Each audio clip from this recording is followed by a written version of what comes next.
Everyone, welcome to my channel geography with Shahanaz. আজকে আমি তোমাদের ক্লাস 10-এর ভূগোল বইয়ের প্রথম অধ্যায় বহির্জাত প্রক্রিয়া ও সৃষ্ট ভূমিরূপ অধ্যায় থেকে তোমাদের পড়াবো। তো আজকে আমার টপিক হচ্ছে বহির্জাত প্রক্রিয়া কী এবং তার বৈশিষ্ট্য, বহির্জাত প্রক্রিয়ার পদ্ধতিসমূহ, অবরোহণ ও আরোহণ প্রক্রিয়ার মধ্যে পার্থক্য, পর্যায়ন এবং নগ্নীভবন। বহির্জাত প্রক্রিয়া কী সেটা শুরু করার আগে আমি তোমাদের একটু অন্তর্জাত প্রক্রিয়া কী সেটা সম্বন্ধে একটু ধারণা দিয়ে দিই। তো অন্তর্জাত প্রক্রিয়াটা কি, যে আমরা যে ভূপৃষ্ঠের উপরে বাস করছি সেখানে কোথাও পাহাড় পর্বত, কোথাও মালভূমি আছে, তো সেগুলো তৈরি হয়েছে পৃথিবীর অভ্যন্তরের শক্তি, যেমন ভূমিকম্প, আগ্নেয়গিরি দ্বারা, এদেরই আমরা বলি অন্তর্জাত প্রক্রিয়া। তাহলে অন্তর্জাত প্রক্রিয়াটা কি, যে ভূপৃষ্ঠের উপরে যে বিশাল পাহাড় পর্বত মালভূমি আছে সেগুলো তৈরি হয়েছে পৃথিবীর অভ্যন্তরের শক্তি, যেমন ভূমিকম্প, আগ্নেয়গিরি দ্বারা, এদেরই আমরা বলি অন্তর্জাত প্রক্রিয়া। এবার বহির্জাত প্রক্রিয়াটা কি, যে এই বিশাল উঁচু ভূমিরূপগুলো যেমন পাহাড় পর্বত মালভূমি তৈরি হওয়ার পর সে পৃথিবীর বাইরের কিছু শক্তি যেমন নদী, বায়ু, হিমবাহ সেগুলোকে আবার ভাঙতে, ক্ষয় করতে, সমতল করতে শুরু করে। এই বাইরের শক্তিগুলোই হলো বহির্জাত প্রক্রিয়া। যেমন আমরা নদী দ্বারা হচ্ছে, নদীর ক্ষয়কার্যের ফলে হচ্ছে গিরিখাত, ক্যানিয়ন, জলপ্রপাত, নদীর সঞ্চয় কার্যের ফলে সৃষ্ট ভূমিরূপ হচ্ছে প্লাবন সমভূমি, বদ্বীপ। তারপর হচ্ছে বায়ুর সঞ্চয় কার্যের ফলে সৃষ্ট ভূমিরূপ হচ্ছে লয়েশ, বালিয়াড়ি। বায়ুর ক্ষয়কার্যের ফলে সৃষ্ট ভূমিরূপ হচ্ছে ইনসেলবাজ। তারপর হিমবাহের সঞ্চয় কার্যের ফলে সৃষ্ট ভূমিরূপ হচ্ছে ড্রামলিন, এস্কার, এইসব। তাহলে আমরা নোটের লেখায় আসি। বহির্জাত প্রক্রিয়া কি, যে প্রক্রিয়ায় বিভিন্ন প্রাকৃতিক শক্তি, এবার প্রাকৃতিক শক্তি কি, যেমন নদী, বায়ু, হিমবাহ ভূপৃষ্ঠের উপর কাজ করে ভূমিরূপের পরিবর্তন ঘটায়, তাকে বহির্জাত প্রক্রিয়া বলে। ভূপৃষ্ঠের উপর কাজ করে ভূমিরূপের পরিবর্তন ঘটায় কিভাবে, যেমন নদী দ্বারা হচ্ছে নদীর ক্ষয়কার্যের ফলে সৃষ্ট ভূমিরূপ হচ্ছে গিরিখাত, ক্যানিয়ন, জলপ্রপাত। নদীর সঞ্চয় কার্যের ফলে হচ্ছে বদ্বীপ, প্লাবন সমভূমি, এইসব।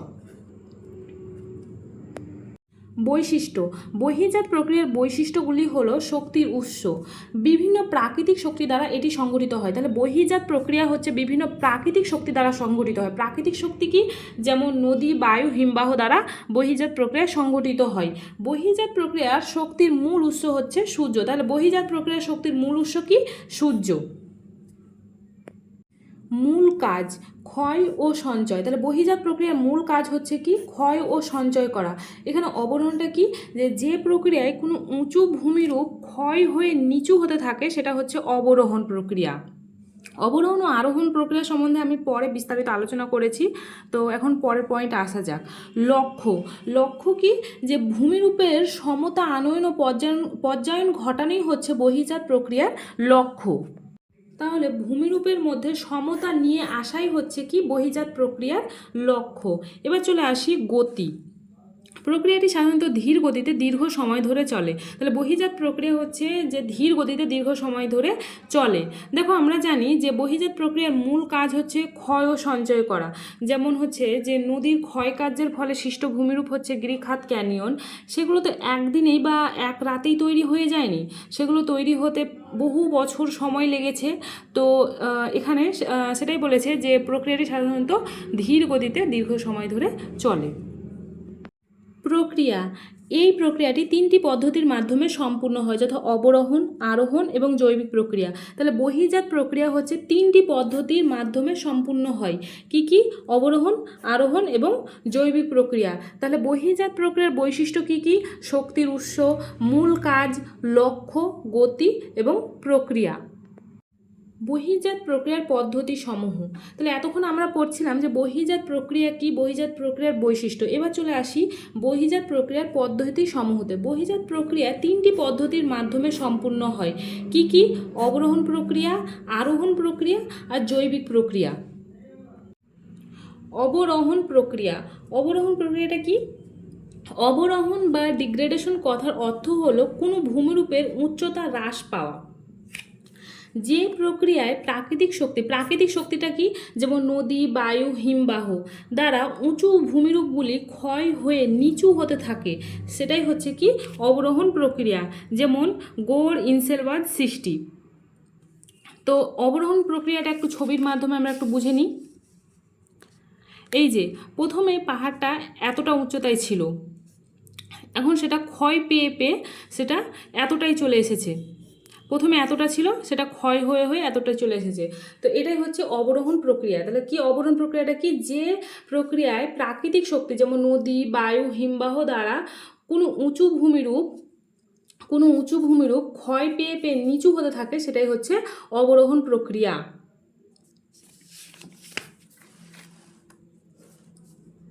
অবরোহণ প্রক্রিয়া আবার 3টি পদ্ধতিতে কাজ করে। তাহলে অবরোহণ প্রক্রিয়া আবার 3টি পদ্ধতিতে কাজ করে। কি কি?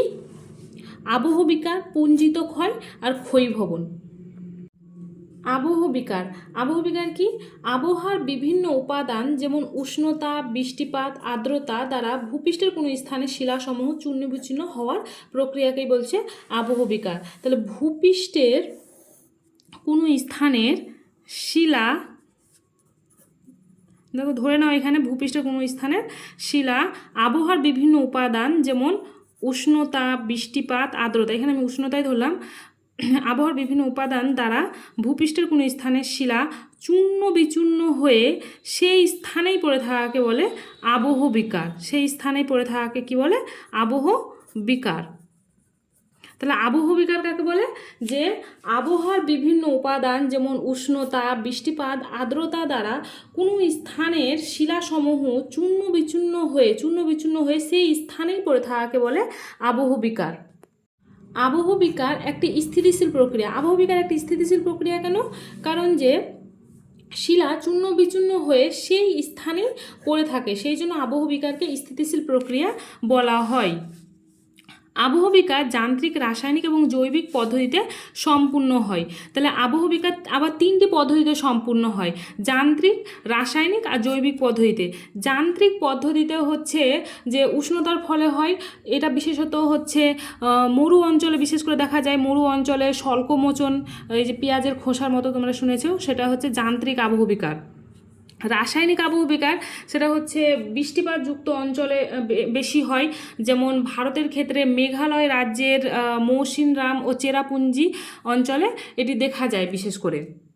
আর জৈবিক আবহ বিকার যেটা হচ্ছে কি, যে মানুষের দ্বারা, প্রাণী দ্বারা, উদ্ভিদের দ্বারা সংঘটিত হয়। পুঞ্জিত ক্ষয়, তাহলে পুঞ্জিত ক্ষয়টা কি? যে মধ্যাকর্ষণ শক্তির প্রভাবে ঢাল বরাবর মাটি বা শিলাস্তূপে ধীর বা দ্রুত নেমে আসাই হচ্ছে কি পুঞ্জিত ক্ষয়। যেমন হচ্ছে কি ভূমিধস। আমি তোমাদের একটু ছবির মাধ্যমে বুঝিয়ে দিই। পাহাড়ের ঢালে থাকা মাটি পাথর যখন কোনো প্রাকৃতিক শক্তি যেমন নদী বা বায়ু ছাড়াই শুধুমাত্র পৃথিবীর অভিকর্ষজ টানে নিচের দিকে নেমে আসে, তখন তাকে কি বলে? পুঞ্জিত ক্ষয় বলে। পুঞ্জিত ক্ষয় বলে। তাহলে কি বলছে? তাহলে পুঞ্জিত ক্ষয়টা কি? যে পাহাড়ের ঢালে থাকা মাটি পাথর যখন কোনো প্রাকৃতিক শক্তি ছাড়াই শুধুমাত্র পৃথিবীর অভিকর্ষজ টানে নিচের দিকে, ঢাল বরাবর নিচের দিকে নেমে আসে, তখন তাকে কি বলে? পুঞ্জিত ক্ষয় বলে। যেমন এটি হওয়ার প্রধান কারণই হচ্ছে পৃথিবীর মধ্যাকর্ষণ শক্তি। ক্ষয়ীভবন কি? আবহ বিকারের ফলে সৃষ্ট বিচূর্ণীকৃত শিলাসমূহ বিভিন্ন প্রাকৃতিক শক্তি যেমন নদী, বায়ু, হিমবাহ দ্বারা এক স্থান থেকে অন্যত্র অপসারিত হওয়ার প্রক্রিয়াকেই ক্ষয়ীভবন বলে। ক্ষয়ীভবনের মাধ্যমে ভূপৃষ্ঠের সমতলীকরণ ঘটে। এবার আমি একটু ছবির মাধ্যমে তোমাদের দেখিয়ে দিই। আমরা জানি কি, যে আবহাওয়ার বিভিন্ন উপাদান দ্বারা কোনো স্থানের শিলাসমূহ চূর্ণ বিচূর্ণ হয়ে সেই স্থানেই পড়ে থাকাকে কি বলে? আবহ বিকার। এবার হচ্ছে যতক্ষণ সেই স্থানেই পড়ে থাকে শিলাসমূহ ততক্ষণ সেটা আবহ বিকার, কিন্তু যখন বিভিন্ন প্রাকৃতিক শক্তি দ্বারা সেই স্থান থেকে অন্যত্র অপসারিত হয় তখন সেটা হচ্ছে ক্ষয়ীভবন। আরোহণ প্রক্রিয়া কি? অ্যাগ্রেডেশন বা আরোহণ কথাটির অর্থ হলো উপরে ওঠা। আরোহণ হলো প্রাকৃতিক শক্তি দ্বারা নিচু ভূমিতে ক্ষয়প্রাপ্ত পদার্থ সঞ্চয় করে উচ্চতা বাড়ানোর প্রক্রিয়া। তাহলে আরোহণ প্রক্রিয়াটা একটু ছবিতে দেখাই দিই তোমাদের। এই যে প্রথমে ভূমিটা ছিল এতটা নিচু, এটা সঞ্চয় ক্ষয়প্রাপ্ত পদার্থ সঞ্চয় হয়ে হয়ে এর উচ্চতাটা বৃদ্ধি পেয়ে এতটা হয়ে গেছে। এই যে বৃদ্ধি, এই যে নিচু জায়গা ভরাট হয়ে যে এর উচ্চতা বৃদ্ধি পেয়েছে, এটাই হচ্ছে কি যে প্রক্রিয়ার মাধ্যমে হয়েছে সেটাই হচ্ছে কি আরোহণ প্রক্রিয়া।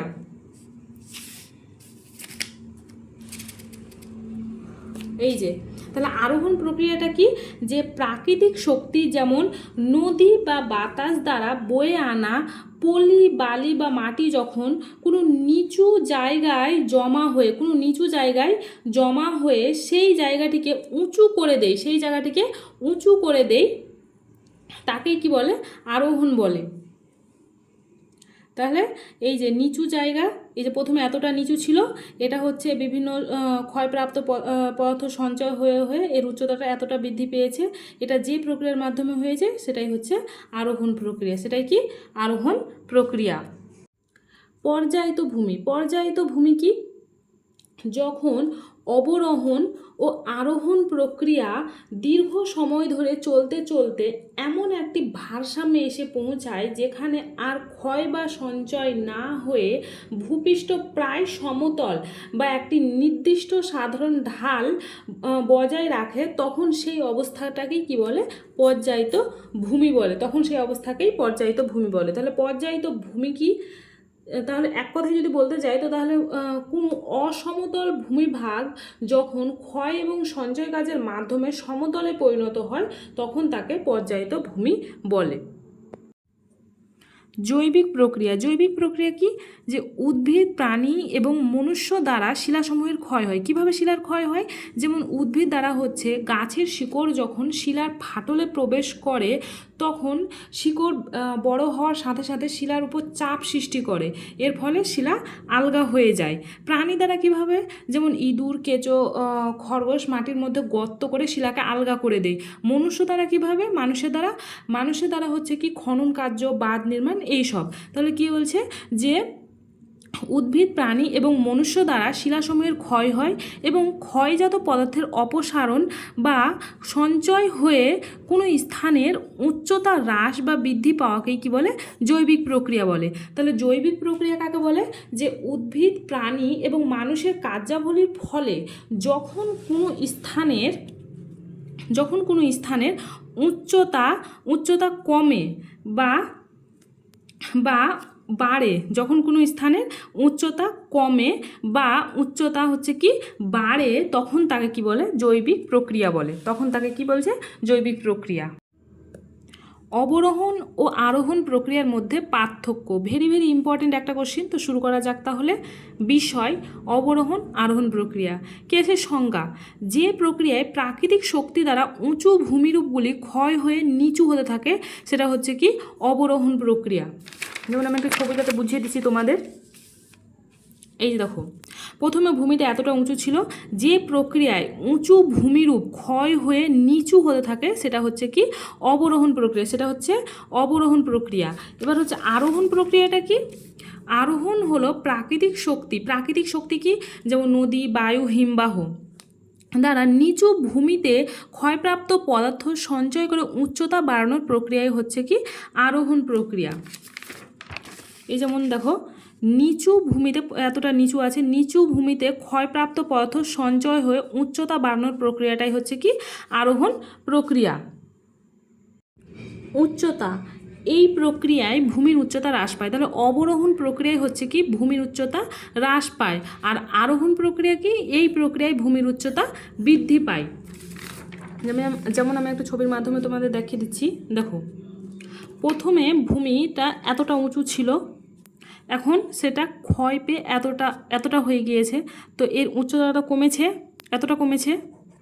তাহলে কি, যে অবরোহণ প্রক্রিয়ায় ভূমির উচ্চতা হ্রাস পায়, আর আরোহণ প্রক্রিয়ায় হচ্ছে কি ভূমির উচ্চতা বৃদ্ধি পায়। যেমন হচ্ছে প্রথমে এতটা নিচু ছিল ভূমিটা, এটা সঞ্চয়জাত পদার্থ মানে ক্ষয়জাত পদার্থ সঞ্চয় হয়ে হয়ে এর উচ্চতাটা বৃদ্ধি পেয়েছে এতটা। তো এখানে তাহলে হচ্ছে অবরোহণ প্রক্রিয়ায় হচ্ছে ক্ষয় হচ্ছে, আর আরোহণ প্রক্রিয়ায় হচ্ছে সঞ্চয় হয়ে ভূমির উচ্চতাটা বৃদ্ধি পাচ্ছে। প্রকৃতি, অবরোহণ প্রক্রিয়াটা হচ্ছে কি, এটি একটি নেতিবাচক প্রক্রিয়া। তাহলে অবরোহণ হচ্ছে একটা নেতিবাচক প্রক্রিয়া, আর আরোহণ হচ্ছে একটি ইতিবাচক প্রক্রিয়া। তাহলে অবরোহণ প্রক্রিয়া নেতিবাচক কেন? কারণ যে দেখো, পাহাড় ক্ষয় হয়ে নিচু হচ্ছে, পাহাড় ক্ষয় হয়ে নিচু হচ্ছে, তাই এটা নেতিবাচক। আর হচ্ছে কি, আরোহণটা হচ্ছে কি, যে নিচু জমি ভরাট হয়ে উঁচু হচ্ছে, তাই এটা ইতিবাচক। পদ্ধতি, তাহলে অবরোহণ প্রক্রিয়ার পদ্ধতি কি, যে আবহবিকার পুঞ্জিত ক্ষয় নদী বায়ু হিমবাহ দ্বারা ক্ষয়কার্যের মাধ্যমে অবরোহণ প্রক্রিয়া সম্পূর্ণ হয়। আর আরোহণ প্রক্রিয়ার পদ্ধতি হচ্ছে কি, যে নদী বায়ু হিমবাহ সমুদ্র তরঙ্গ দ্বারা সঞ্চয় কার্যের মাধ্যমে এই প্রক্রিয়া সম্পূর্ণ হয়। তারপর হচ্ছে কি, যে গঠিত ভূমিরূপ কি, অবরোহণ প্রক্রিয়ায় হচ্ছে গঠিত ভূমিরূপ কি, যে বিভিন্ন প্রকার ক্ষয়জাত ভূমিরূপ সৃষ্টি হয় অবরোহণ প্রক্রিয়ায়, যেমন হচ্ছে ক্ষয়জাত পর্বত, যেমন আরাবল্লী পর্বত। আর আরোহণ প্রক্রিয়া হচ্ছে কি, বিভিন্ন প্রকার সঞ্চয়জাত ভূমিরূপ সৃষ্টি হয়, যেমন হচ্ছে গাঙ্গেয় বদ্বীপ। পর্যায়ন বা গ্রেডেশন, পর্যায়নটা কি, যে অবরোহণ ও আরোহণ প্রক্রিয়ার সম্মিলিত ফল হলো পর্যায়ন। এটা 1 মার্কের 2 মার্কের জন্য ইম্পর্টেন্ট প্রচুর। এর মাধ্যমে ভূমিরূপের উঁচু নিচু অংশ ক্ষয় ও সঞ্চয় কাজের মাধ্যমে সমতা লাভ করে। চেম্বারলিন ও সলিসবারি 1904 সালে প্রথম গ্রেডেশন বা পর্যায়ন শব্দটি ব্যবহার করেন। তাহলে পর্যায়নটা কি, পর্যায়ন আমরা একটু আগেই পড়েছিলাম যে এটি হচ্ছে বহির্জাত প্রক্রিয়ার একটা মূল লক্ষ্য। এর মাধ্যমে ভূমিরূপের উঁচু নিচু অংশ ক্ষয় ও সঞ্চয়ের মাধ্যমে সমতা লাভ করে। নগ্নিভবন কি, এটি হলো অবরোহণ প্রক্রিয়ার একটা অংশ, যার মাধ্যমে আবহবিকার পুঞ্জিত ক্ষয় ও ক্ষয়ীভবনের ফলে শিলাস্তর উন্মুক্ত হয় এবং ভূমিরূপের অবনমন ঘটে। তাহলে নগ্নিভবনটা কি, যে আবহবিকার পুঞ্জিত ক্ষয় ও ক্ষয়ীভবনের সম্মিলিত ফল হচ্ছে নগ্নিভবন। তাহলে আবহবিকার পুঞ্জিত ক্ষয় ও ক্ষয়ীভবন কি, এর আরেকবার একটু জেনে নিই।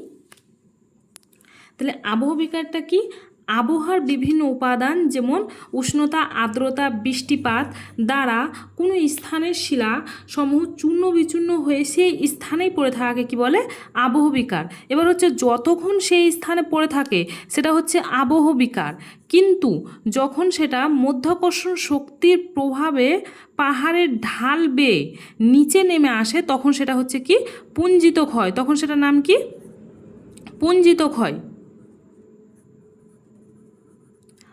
আর যখন শিলাসমূহ কোনো প্রাকৃতিক শক্তির প্রভাবে, প্রাকৃতিক শক্তি কি, নদী বায়ু প্রভাবে যখন এক স্থান থেকে অন্য স্থানে স্থানান্তরিত হয় তখন সেটা হচ্ছে কি, ক্ষয়ীভবন।